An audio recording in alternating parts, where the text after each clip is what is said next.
ભરૂચ જિલ્લાના Ankleshwar GIDC bus station ખાતે સાપ્તાહિક સ્વચ્છતા કાર્યક્રમ અંતર્ગત સ્વચ્છતા અભિયાન યોજવામાં આવ્યું હતું। આ અભિયાનમાં બીએપીએસ સ્વામિનારાયણ સંસ્થા, અંકલેશ્વરની યુવક સ્વયંસેવક ટીમ તેમજ બસ ડેપોના કર્મચારીઓએ ઉત્સાહપૂર્વક ભાગ લીધો હતો। અભિયાન દરમિયાન સમગ્ર બસ સ્ટેશન પરિસર તેમજ મુસાફરો માટેના વેઇટિંગ એરિયાની સફાઈ કરવામાં આવી હતી। સ્વયંસેવકો અને ડેપોના કર્મચારીઓએ સંયુક્ત રીતે સફાઈ કામગીરી હાથ ધરી બસ સ્ટેશન પરિસરને સ્વચ્છ અને સુઘડ બનાવવાનો પ્રયાસ કર્યો હતો।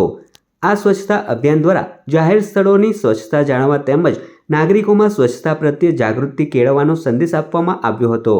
સ્વચ્છતા સપ્તાહ અંતર્ગત ST depot GIDC bus station Ankleshwar ખાતે સફાઈ અભિયાનની કામગીરી હાથ ધરવામાં આવેલ છે, જે અંતર્ગત એસટી ડેપોના કર્મચારીઓ સ્વામિનારાયણ ગ્રુપ અંકલેશ્વર મળી અને તેઓના સહયોગથી એસટી ડેપોનું પરિસરની સફાઈ કરવામાં આવી, તેમજ સ્વચ્છતા અંગે મુસાફરોને જાગૃતતા ફેલાય તે માટે સમજ પણ આપવામાં આવી।